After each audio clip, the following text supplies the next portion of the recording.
والصلاة والسلام على سید الانبیاء والمرسلین وعلى آلہ واصحابہ وذریاتہ اجمعین۔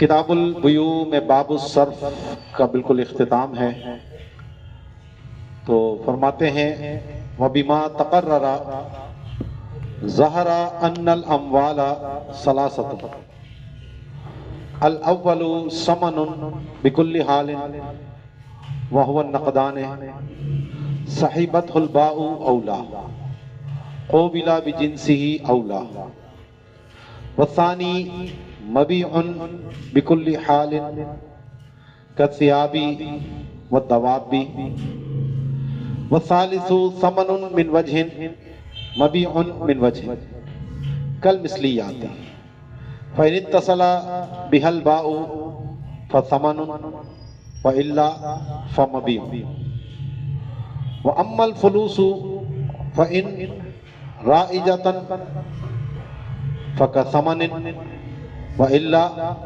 فكسلع۔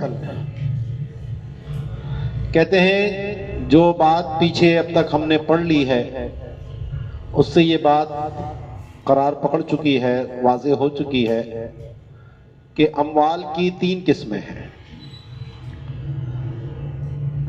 حقیقت میں چار ہیں،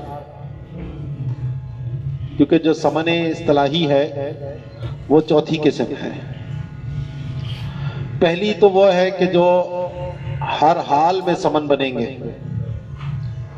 اور وہ ثمن خلقی ہے، یعنی سونا اور چاندی، تو چاہے ان کے ساتھ با ہو یا نہ ہو، اپنی جنس کے ساتھ تبادلہ ہو یا کسی اور دوسری جنس کے ساتھ تبادلہ ہو، کیونکہ ان کی جو خلقت ہے وہ ثمن بننے کے لیے ہی ہے، تو یہ کہلاتے ہیں ثمن خلقی، جو کہ سونا اور چاندی ہے۔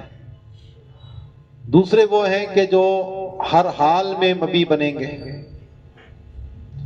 اور یہ قیمتی چیزیں ہیں کہ جن کے افراد میں قیمت کے اعتبار سے فرق ہوتا ہے، وہ قیمتی چیزیں کہلاتی ہیں، اور یہ قیمتی چیزیں ہمیشہ بیع کے اندر مبی بنتی ہیں۔ اگر دونوں طرف قیمتی چیزیں ہوں تو وہ دونوں طرف ہی مبی ہوتی ہے، اسی لیے اس کو من وجہ ثمن اور من وجہ مبی کہتے ہیں، جو بیع مقاعدہ ہوتی ہے،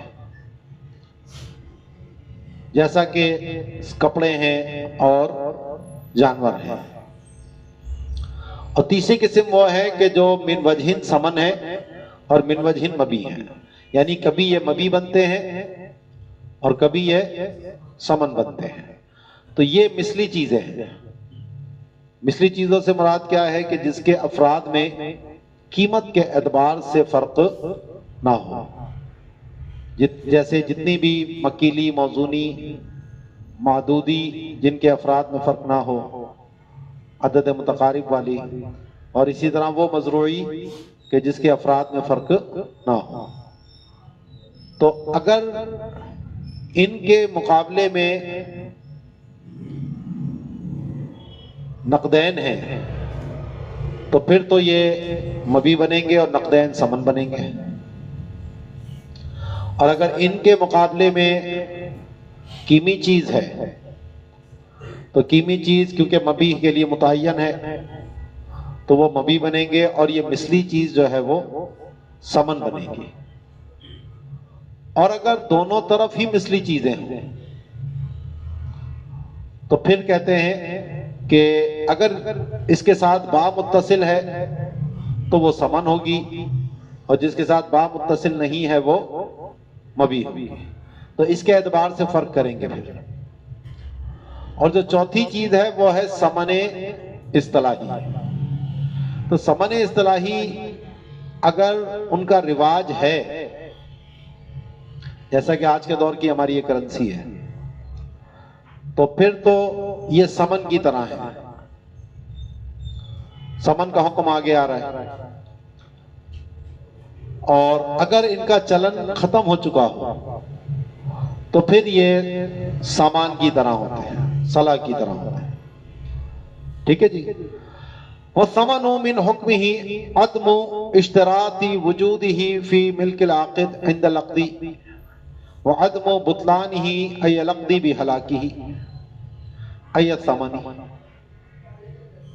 ويصح الاستبدال به في غير الصرف والسلم لا فيهما. اب تین حکم یہاں انہوں نے ثمن کے بیان کیے ہیں. پہلا حکم تو یہ ہے کہ عاقد کی ملکیت میں عقد کے وقت اس کا موجود ہونا ضروری نہیں ہے، کیونکہ ثمن ذمے پہ آتا ہے اور ذمے سے اس کی ادائیگی کی جاتی ہے. تو ملکیت میں ہونا ثمن کے لیے عقد کے وقت ضروری نہیں ہوتا. دوسرا یہ ہے کہ اگر عقد کے بعد ثمن ہلاک ہو جائے تو اس سے بیع پر بھی کوئی فرق نہیں پڑتا، کیونکہ ثمن ذمے پہ ہوتا ہے، وہ متعین کرنے سے بھی متعین نہیں ہوتا. اگر وہ ہلاک بھی ہو جائے تو اس سے عقد پہ کوئی فرق نہیں پڑے گا. اور تیسرا حکم یہ بیان کیا کہ استبدال کرنا بھی ثمن کا درست ہوتا ہے، یعنی جو ثمن دکھایا ہے وہ ادا کیا جائے یا نہ کیا جائے اس سے کوئی فرق نہیں پڑتا.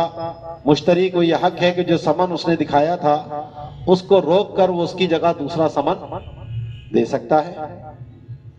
ٹھیک ہے جی. لیکن جو بیع الصرف اور بیع سلم ہے اس میں کہتے ہیں کہ اس استبدال درست نہیں ہے، لیکن نیچے علامہ شامی نے کہا کہ استبدال کی جگہ ان کو لفظ تصرف کہنا چاہیے تھا، کیونکہ بیع صرف کے اندر بھی استبدال تو ہو سکتا ہے کہ بھئی یہ سکہ دکھا کر کہا کہ اس کے بدلے میں یہ دینار دے دو، تو وہ ہٹا کر اس کی جگہ دوسرے درہم دے سکتا ہے. تو اس کا مطلب ہے کہ تبدیلی تو بیع صرف میں بھی ہو سکتی ہے، متعین وہ اس میں بھی نہیں ہوتی. ہاں اس میں قبضے سے پہلے تصرف کرنا وہ جائز نہیں ہوتا، جیسا کہ پیچھے ہم نے تفصیل اس کی پڑھ لی ہے. وحکم المبیع خلافہ ای الثمن فی الکل. یہ جو تین حکم ہم نے پڑھے ہیں تو مبی میں حکم ثمن کے برعکس ہے بالکل تینوں کے اندر. فَيُشْتَرَطُ وُجُودُ الْمَبِيعِ فِي مِلْكِهِ وَهَكَذَا. اور لہذا مبی کے لیے ضروری ہے کہ عقد کے وقت وہ بائع کی ملکیت میں موجود ہونا چاہیے، کیونکہ مبی جو ہے وہ متعین ہوتی ہے تو یہ ذمے پر نہیں ہوتی، اس کا عین سے تعلق ہوتا ہے. تو اسی لیے عقد کے وقت وہاں موجود ہونا ضروری نہیں ہے، اس کی ملکیت میں ہونا یہ ضروری ہے. اسی طرح اگر قبضے سے پہلے مبی ہلاک ہو جائے تو بیع کیا ہو جاتی ہے؟ باطل ہو جاتی ہے، کیونکہ جب بیع کا وجود اس مبی سے تھا اور مبی ہی باطل ہو گئی تو عقد بھی ختم ہو گیا. اور اسی طرح اس میں استبدال بھی جائز نہیں ہے. ٹھیک ہے جی. ومن حکمہما وجوب التساوی عند المقابلۃ بالجنس فی المقدرات کما تقرر. اور ان دونوں کے حکم میں سے یہ ہے کہ اگر جنس کے ساتھ تقابل ہو رہا ہے اور قدر بھی پائی جا رہی ہے تو پھر بیع کے جواز کے لیے تساوی دونوں طرف ہونا یہ ضروری ہے، جیسا کہ پیچھے گزر چکا. یہ ہماری گفتگو یہاں پر بیع الصرف کی مکمل ہو گئی ہے. ضمناً پھر انہوں نے کچھ مسائل اب ذکر کیے ہیں. تین قسم کی بیوع کا یہاں پر ذکر کیا. ایک بیع اینا، دوسرا بیع تلجیہ اور تیسرا بیع الوفا. تو اس کی ہیڈنگ لگائی تذنیب. فی بیعینتی و یاتی متنن فی الکفالتی. بیعینہ کا عام طور پر جو ذکر ملتا ہے ہماری فقہ کی کتابوں میں وہ کفالت کے باب میں ملتا ہے. تو یہاں شارح اس کو تذنیب کہہ کر یہاں ذکر کرنے کا مدعا یہ ہے، مقصد یہ ہے کہ اس کا مقام یہاں پر ہے، اس کو یہاں ذکر کرنا چاہیے کتاب البیوع کے اندر، اور اس کا ذکر ملتا ہے باب الکفالہ کے اندر، تو یہ اس کے تحت آتی ہے. اب یہ بیعینہ کی تعریف کیا ہے؟ تو اس کی دو قسم کی تعریفیں ہمارے فقہا نے بیان کی ہیں. پہلی تو یہ ہے کہ ایک شخص قرض مانگنے آیا کسی کے پاس اور وہ اس کو قرضہ نہیں دیتا. وہ کہتا ہے بھائی میں قرضہ تو نہیں دوں گا تمہیں کیونکہ قرض دینے میں مجھے کوئی فائدہ حاصل نہیں ہوگا. ہاں یہ گلاس ہے مارکیٹ میں 120 روپے کا بک جائے گا، تم مجھ سے 150 روپے کا خرید لو.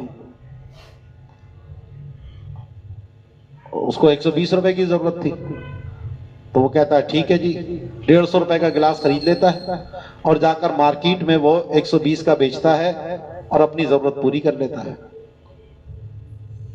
تو جو قرض مانگنے آیا تھا اس کا مقصد یہ گلاس خریدنا نہیں تھا. اس نے جو گلاس خریدا ہے وہ اپنے جو نقد کی ضرورت تھی اس کو پورا کرنے کے لیے خریدا. اس دینے والے سے وہ قرض لینے آیا تھا لیکن اس نے قرضہ نہیں دیا، اس نے پروفٹ کمایا اس گلاس میں. 120 والا اس نے 150 کا بیچا کہ بھائی ٹھیک ہے 1 مہینے بعد پیسے دے دینا مجھے. تو اب اس نے اس کو بیچ کر اپنا مقصد حاصل کر لیا، دینے والے کو پروفٹ حاصل ہو گیا، اور یہاں پر یہ بیع ہو رہی ہے، کوئی اور معاملہ نہیں ہے.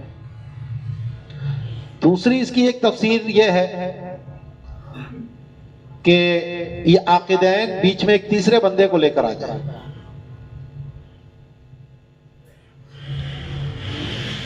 یہ بیچے اس جو قرض مانگنے آیا تھا وہی صورت ہے بالکل، 120 والی چیز 150 کی بیچ دی، اور وہ پھر اس تیسرے بندے کو کتنے کی بیچے؟ 120 کی. 150 کی خرید کر 120 کی بیچ دے، اور اس تیسرے بندے سے یہ بیچنے والا واپس 120 کی خرید لے. اس نے 120 روپے اس کو ادا کیے اور یہ جو ہے وہ پھر اس قرض مانگنے والے کو 120 ادا کر دے گا اس سمن کے بدلے میں. تو اس طرح اس دینے والے کے پاس سے گئے 120، مبی تو واپس اس کے پاس آ گئی، اور اب وصول کتنے کرے گا؟ وہ 150 کرے گا کیونکہ اس نے 150 کا بیچا تھا اور 120 کا واپس خریدا. تو یہ بھی بیعینہ ہی کی صورت ہے. تیسری جو صورت تھی کہ براہ راست اسی سے واپس کم قیمت پہ خریدنا، یہ بیعینہ نہیں ہے. یہ بیع فاسد کے اندر بھی میں نے تفصیل آپ کو بتائی تھی کہ اگر مشتری سے واپس سمن کی ادائیگی سے پہلے کم قیمت پر خرید لیا جائے تو یہ شراء ما باع باقل کے زمین سے آتا ہے، اور اس پہ تمام احناف کے ائمہ کا اتفاق ہے کہ یہ بیع ناجائز و حرام ہے. تو یہ جو تیسرا بندہ بیچ میں آیا ہے اس کی وجہ سے یہ بیعینہ بنی ہے. یا تو مارکیٹ میں بیچ دے یا جس تیسرے بندے کو بیچا اس سے واپس بائے خرید لے تو یہ بیعینہ بنے گی. اب اس بیعینہ کے اوپر اختلاف ہے ہمارے ائمہ احناف کے مابین. اچھا وہ جو مارکیٹ میں بیچنے والی صورت تھی اس کو دیگر ائمہ جو ہیں وہ تورق کے نام سے اس کو جائز کہتے ہیں.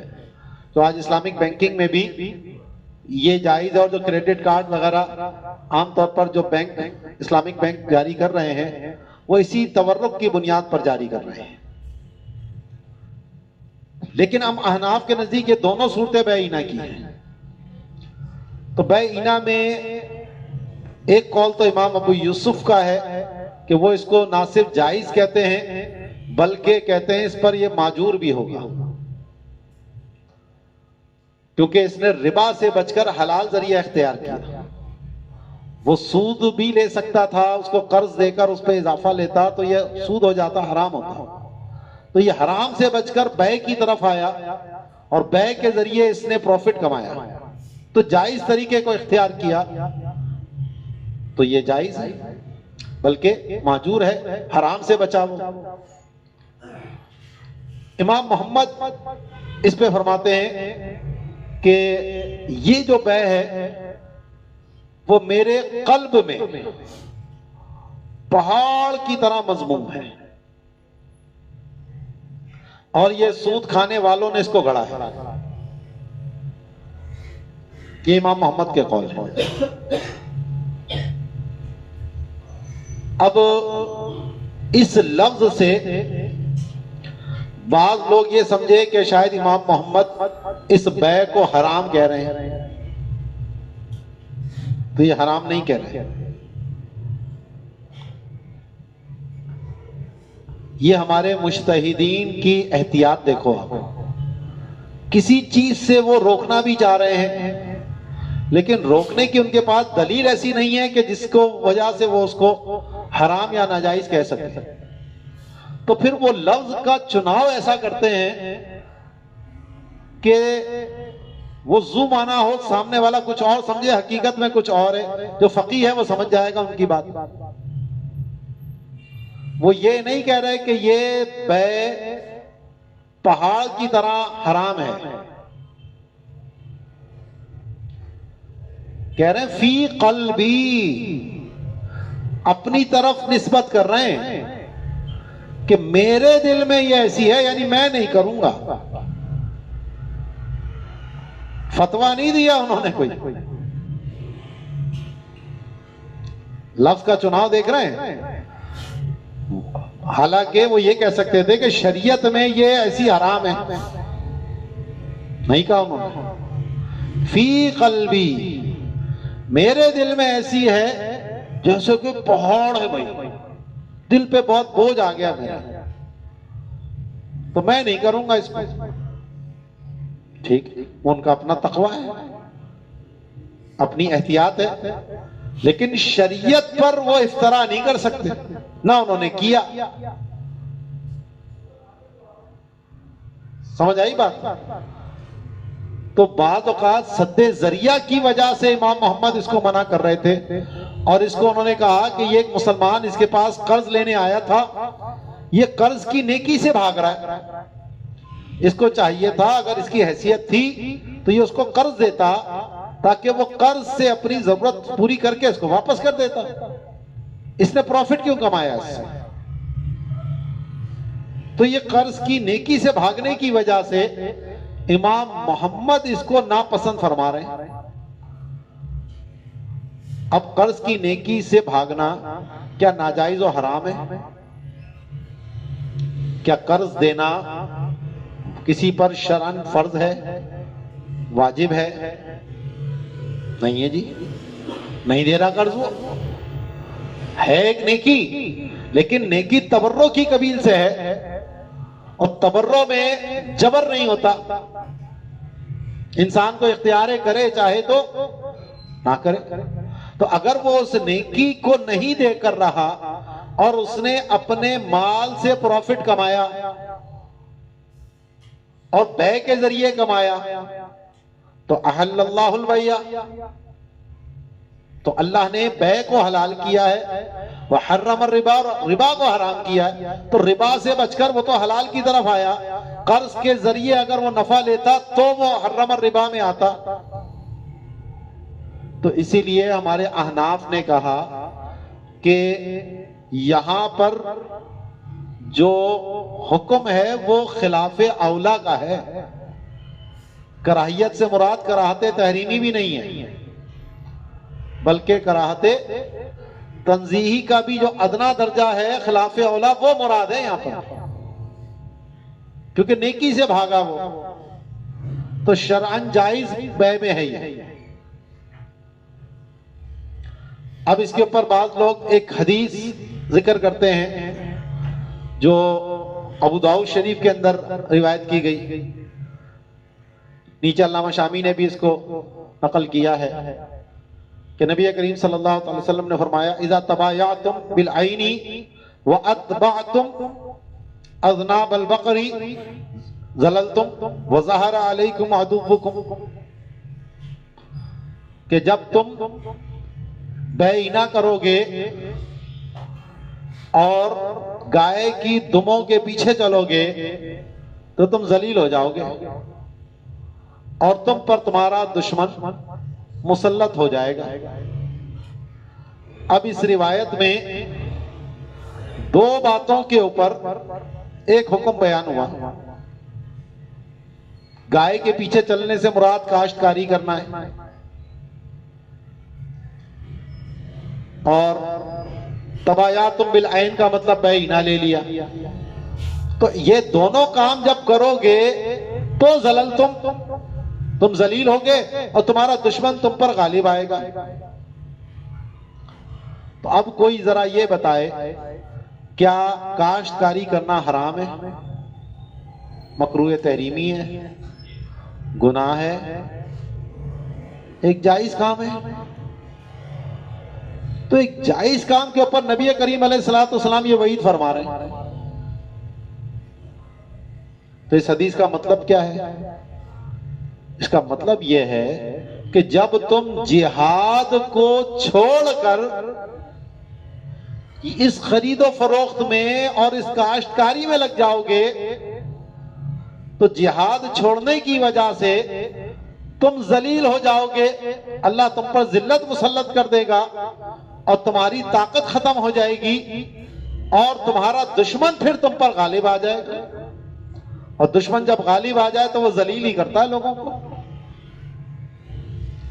تو یہ جو حدیث پاک ہے یہ اصل میں جہاد کے ترک کی مذمت کے اوپر ہے، نہ کہ بیعینہ اور کاشتکاری کی مذمت پر. تو اس روایت سے استدلال ویسے ہی نہیں ہو سکتا، ورنہ تو کاشتکاری کو بھی حرام کو، صرف اینا کو کیوں کہہ رہے ہیں؟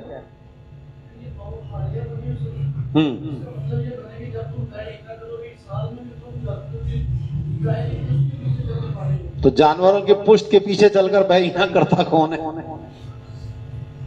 حال بنانے کے لیے تو کوئی تعلق تو بنے حال اور ذوالحال میں.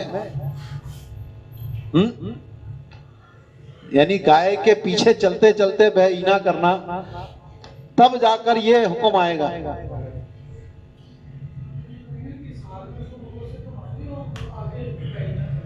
نہیں، کمانے کی بات کہاں سے آئی؟ ادباتم اذناب البقر ہی ہے. تو یہ دو چیزیں ہیں اور اس حدیث کا مفہوم بالکل واضح ہے کہ ترک جہاد پر یہ مذمت ہے.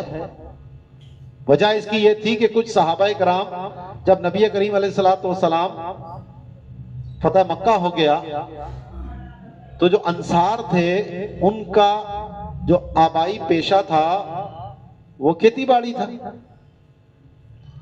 تو جب مکہ فتح ہو گیا تو انہوں نے کہا کہ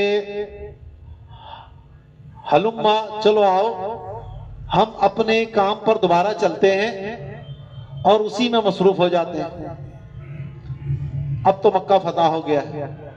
تو اس موقع پر آپ علیہ الصلوۃ والسلام نے یہ بات ارشاد فرمائی تھی، منع فرمایا ان کو کہ یہ کام دوسروں سے لو اور تم جہاد میں مصروف ہو. سمجھ آئی بات؟ تو بیع اینا شرعاً جائز ہے اور اس میں حکم زیادہ سے زیادہ خلاف اولا کا ہے، لیکن یہ فرق رہے کہ بیع اینا کی جائے وہ شراء ما باع اقلا نہ کر لیا جائے، کیونکہ بعض علماء اس میں فرق نہیں کر پائے۔ اچھا، الشراء ما باع اقلا میں تو میں نے بتایا تھا امام شافعی کے نزدیک وہ بھی جائز ہے، تو وہ بیع اینا کو تو ویسے ہی مطلقاً جائز کہتے ہیں۔ آج اسلامک بینکنگ میں ہمارے بیع اینا کو بڑا غلط سمجھا جاتا ہے، جی یہ ربا کا ہیلا ہے، حالانکہ بیع تورق کو وہ بھی جائز کہہ رہے ہیں۔ تو صرف فرق اتنا ہوا کہ تیسرے بندے کی وجہ سے وہ مبی واپس آ گئی، اگر یہی مارکیٹ میں بیچ دی جاتی تو وہ بھی جائز کہہ رہے ہیں اس کو۔ تو فرق تو تینوں میں کوئی بھی نہیں ہے، اگر وہ مارکیٹ سے جا کر خرید رہا ہے تب بھی بات وہی ہے، ٹھیک ہے نا؟ تو اس لیے بیع اینا جائز ہے، اور بیع اینا کے ذریعے اگر کوئی ربا سے بچتا ہے تو یہ ایک مستحسن صورت ہے۔ اسی لیے امام اہل سنت مجدد دین و ملت پروانہ شمع رسالت امام احمد رضا خان علیہ رحمت الرحمن نے کفل الفقیہ الفاہم میں ربا سے بچنے کے جو حیلے بیان کیے قاضی خان کے حوالے سے، خانیہ کے حوالے سے، تو اس میں سے بہت ساری یہ بیع اینا کی صورتیں بھی آپ نے وہاں پر بیان فرمائی ہیں۔ بالکل جائز صورت ہے یہ، ٹھیک ہے جی۔ اس کی مزید اور تفصیل دیکھنی ہو تو پھر باب الکفالہ کے اندر ملے گی آپ کو۔ وبیع التلجیہ ویاتی متنا فی الاقرار، دوسری جو ہے وہ بیع تلجیہ ہے، مجبور کا بیع کرنا، اور یہ اقرار کے باب میں آتے ہیں۔ وَهُوَ أَن يَظْهَرَ عَقْدًا وَهُمَا لَا يُرِيدَانِهِ يَلْجَأُ إِلَيْهِ لِخَوْفِ عَدُوٍّ، جھوٹ موٹ کی بیع کرنا۔ کوئی طاقتور آدمی اس کی کوئی چیز ہتھیانا چاہتا ہے، اس سے چھیننا چاہتا ہے، اور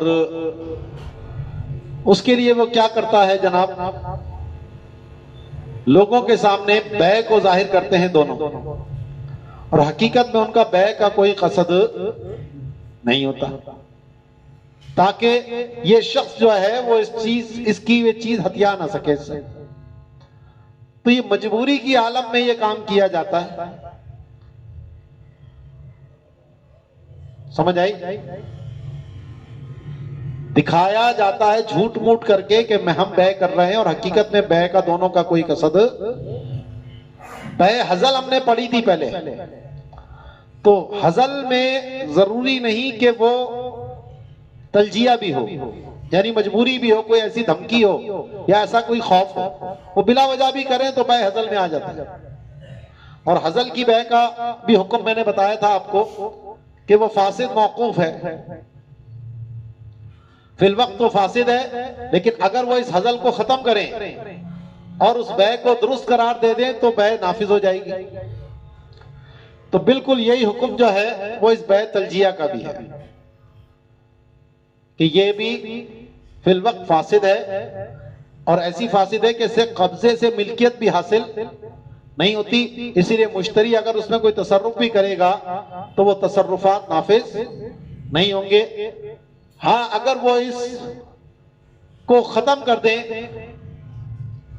جو اتفاق ہوا تھا ان کا تلجیہ کرنے پر، بیع تلجیہ کرنے پر، اور پھر اس کو درست قرار دے دیں تو پھر یہ درست ہو جائے گی۔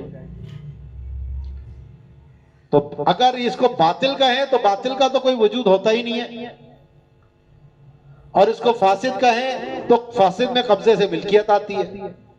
تو یہ بھی ان بیوع میں سے ہے کہ جو حقیقت میں تو فاسد ہیں لیکن ان میں قبضے سے ملکیت حاصل نہیں ہوتی، کیونکہ اس کی مثال اس بیع کی طرح ہے جس میں دائمی طور پر خیار شرط لگا دیا گیا ہو۔ تو آپ کو پتا ہے کہ خیار شرط جو ہے وہ انتقال ملک کو روک دیتا ہے، سمجھ آئی بات؟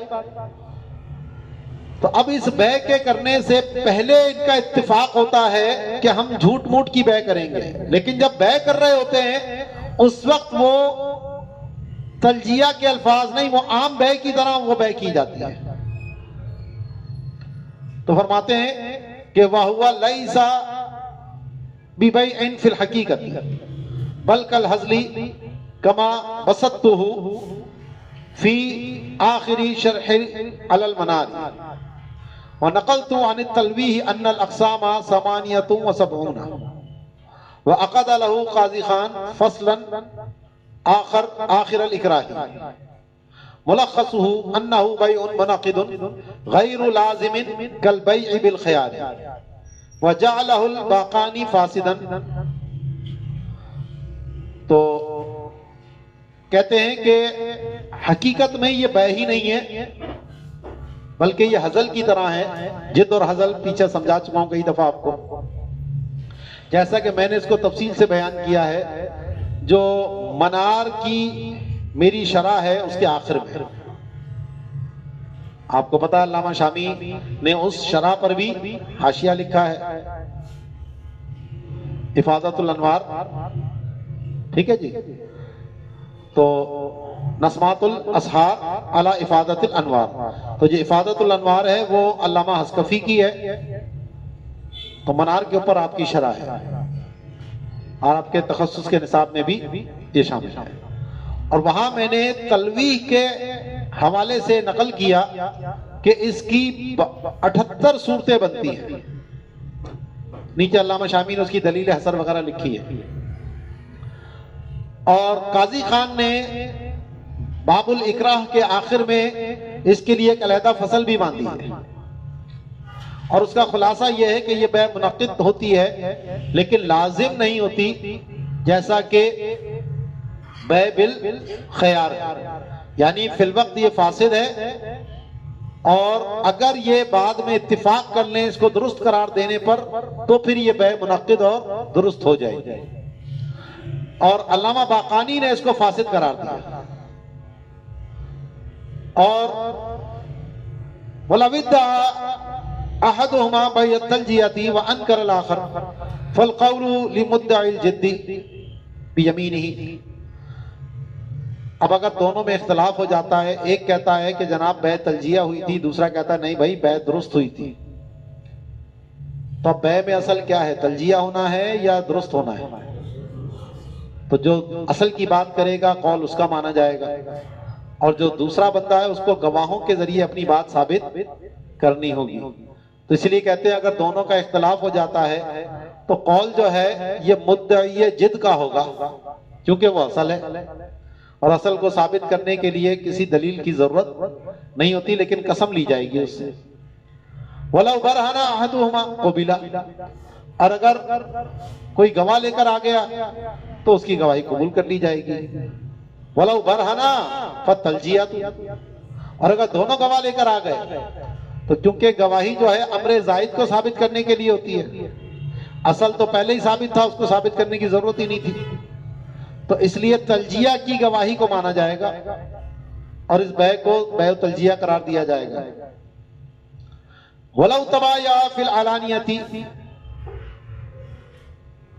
إِنِ اعْتَرَفَا بِبِنَائِهِ عَلَى التَّلْجِيَةِ فَالْبَيْعُ بَاطِلٌ لِاتِّفَاقِهِمَا أَنَّهُمَا حَزَلَا بِهِ وَإِلَّا فَلَازِمٌ وَلَوْ لَمْ تَحْضُرْهُمَا نِيَّةٌ فَبَاطِلٌ عَلَى الظَّاهِرِ مُنْيَةٌ۔ اب یہاں 3 صورتیں انہوں نے بیان کی۔ پہلی صورت تو یہ کہ دونوں نے خفیہ طور پر اتفاق کیا کہ ہم بے تلجیہ کریں گے، یعنی لوگوں کے سامنے سے بے کو ظاہر کریں گے، حقیقت میں بے نہیں، اور اس بے کے بعد بھی دونوں اس اتفاق پر قائم رہتے ہیں کہ ہاں جی ہم نے تو صرف جھوٹ موٹ کی بے کی تھی، تو پھر یہ بے وہی باطل فاسد ہے، اس کا کوئی حکم ثابت نہیں ہوگا، کوئی انتقال ملک نہیں ہوگا۔ اور اگر دونوں یہ اتفاق کر لیتے ہیں کہ ہاں ہم نے بات تو کہی تھی لیکن جس وقت ہم نے عقد کیا اس وقت ہمارا مقصد حقیقی بے کرنا تھا، ہمارا جو اتفاق تھا ہم نے اس کو ختم کر دیا تھا، تو پھر یہ بے درست مانی جائے گی، کیونکہ جس وقت انہوں نے ایجاب و قبول کیا دونوں نے وہاں حقیقی بے کا ارادہ کیا تھا۔ تیسری صورت یہ ہے کہ اتفاق تو ہوا تھا کہ ہم بیع تلجیہ کریں گے، لیکن ایجاب قبول کے وقت ہماری نہ اس اتفاق پر رہنے کی نیت تھی، نہ اس اتفاق سے اعراض کرنے کی نیت تھی، کوئی نیت نہیں تھی، بس ہم نے کر لیا۔ تو اب اس میں امام صاحب کا اور صاحبین کا اختلاف ہے۔ امام صاحب کے نزدیک یہ بیع درست ہے، وہ کہتے ہیں کہ جناب کیونکہ بیع میں اصل تو ایجاب و قبول، انتقال ملک ہونا ہے، اور جب ان کی نیت اس موادعہ، اس اتفاق کی نہیں تھی تو اس کو اصل بیع مانا جائے گا۔ اور صاحبین کے نزدیک یہ بیع فاسد باطل ہے، وہ کہتے ہیں کیونکہ ان کا دونوں کا پہلے اتفاق ہو چکا ہے اور اس اتفاق سے دونوں نے اعراض کی نیت نہیں کی، تو یہ جو ایجاب و قبول ہے یہ اسی اتفاق کے مطابق مانا جائے گا، اس لیے اس بیع کو بیع تلجیہ کہا جائے گا۔ اور اس معاملے میں جو مفتہ بھی قول ہے وہ صاحبین کا ہے۔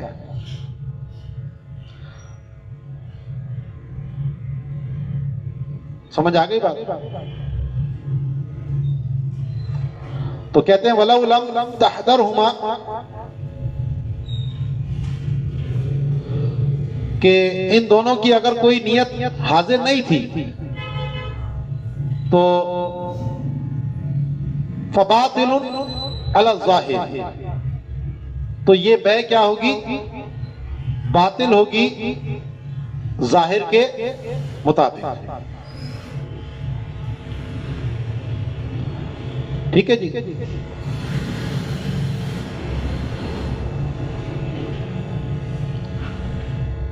گفتگو ٹھیک ہو گئی؟ اب آگے بیع الوفا کی بات شروع کر رہے ہیں، یہ انشاءاللہ اس کو کل یہیں سے بیع الوفا پہ کلام کیونکہ لمبا ہے تو انشاءاللہ یہ کل ہمارا اس کا آخری درس ہوگا، تو یہ بیع الوفا کر کے پھر ہم اس بات کو اپنی مکمل کر لیں گے۔ وَمَا عَلَيْنَا إِلَّا الْبَلَاغُ الْمُبِينُ۔ اچھا ایک منٹ، آج کل جو ہمارے یہاں یہ اس کی صورت بن سکتی ہے بیع تلجیہ کی کہ ٹیکس سے بچنے کے لیے جو ایک دوسرے کے نام پر ملکیتیں کی جاتی ہیں، یہ بیع تلجیہ ہی کی صورت ہے۔ بیوی کے نام پہ مکان کر دیتے ہیں،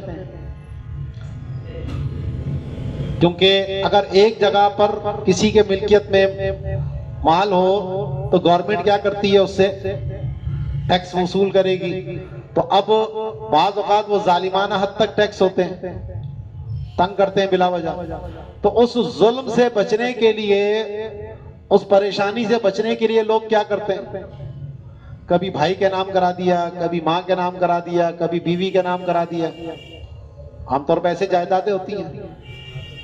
اس میں اصل مقصد کیا ہوتا ہے؟ بیع کرنا ہوتا ہے، صرف نام کرانا ہوتا ہے، بھئی اس لیے کر رہے ہیں، تو یہ بیع تلجیہ ہی کی صورت ہے۔ اس میں جو خریدنے والا ہے یا بظاہر کاغذوں میں اس کا نام ملکیت میں ہے تو وہ اس کا مالک نہیں ہوتا۔ سمجھ آ گئی بات؟ تو یہ تلجیہ ہی کی صورت ہے، ٹھیک ہے؟ باقی انشاءاللہ اس کو کل یہیں سے دیکھیں گے۔ وَمَا عَلَيْنَا إِلَّا الْبَلَاغُ الْمُبِينُ۔